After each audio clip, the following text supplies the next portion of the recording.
अस्सलाम वालेकुम नाजरीन, मैं इकबाल साहबानी, आप देख रहे हैं होम टीवी और होम टीवी के प्रोग्राम न्यूज़ एंड व्यूज़ के साथ मैं आपकी खिदमत में हाज़िर हूं। और इस वक्त पाकिस्तान का जो हॉट बर्निंग इशू है वो 6 जजों का जुडिशल कौंसिल को लिखे जाने वाला ख़त है और इस पर जो है बहुत लेदे हो रही है, बहुत बातें हो रही हैं। उस पर आइनी माहिरीन भी अपनी गुफ्तगू कर रहे हैं और उस पर कानूनी माहिरीन भी अपनी राय का इज़हार कर रहे हैं, उस पर मीडिया भी अपनी गुफ्तगू कर रहा है और उस पर मुल्क का जो संजीदा तबका है वो भी कुछ ना कुछ राय ज़नी कर रहा है। सूरत हाल ये है कि इस वक्त ये ख़त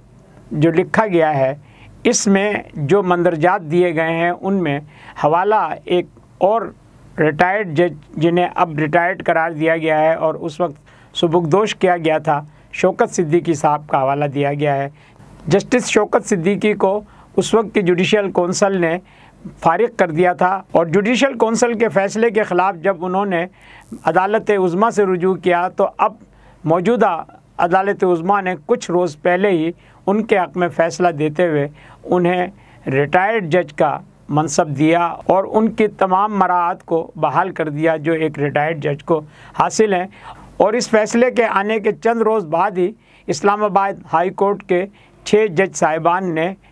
जुडिशल कौंसिल को एक ख़त लिखा है जिसमें उन्होंने इदारों की जानिब से उनके काम में मुदाखलत और उन पर दबाव का इल्ज़ाम लगाया है और इस तरह से एक नया पेंडोरा बॉक्स खुल गया है। और इसके बाद अब जो सूरत हाल है वो ये है कि इस पर हर जानिब से कुछ ना कुछ गुफ्तगू हो रही है और बिलखुसूस सोशल मीडिया पर दोनों जानिब से, यानी उनके हामियों की जानिब से भी जो उन्हें हीरो करार दे रहे हैं और उनके मुखालफिन की जानिब से जो उनकी बेखुनी कर रहे हैं और उनके बारे में ये बताने की कोशिश कर रहे हैं कि ये जज साहिबान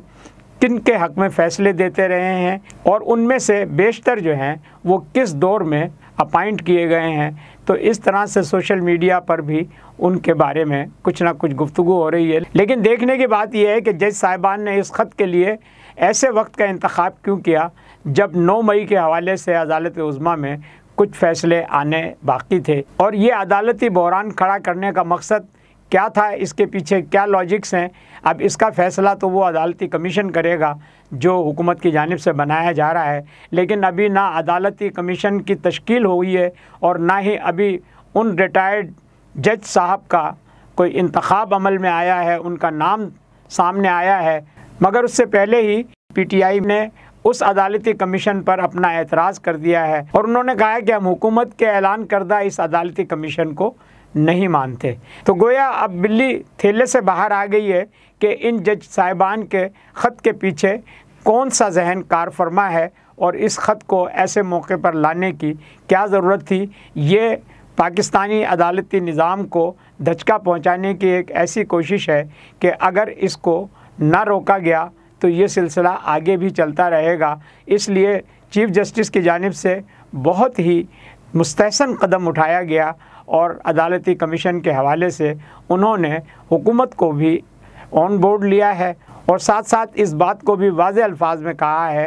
कि अदालती उमूर में किसी किस्म की मुदाखलत कबूल नहीं की जाएगी। तो अब अदालती कमीशन इंक्वायरी कमीशन के तौर पर जो काम करेगा वो देखते हैं, वो जो शवाहिद जमा करेगा, जिस तरह से अपनी कार्रवाई करेगा उससे वो तमाम बातें भी सामने आ जाएंगी कि इस ख़त के पीछे क्या महरिकात हैं और इसमें कितनी हकीकत है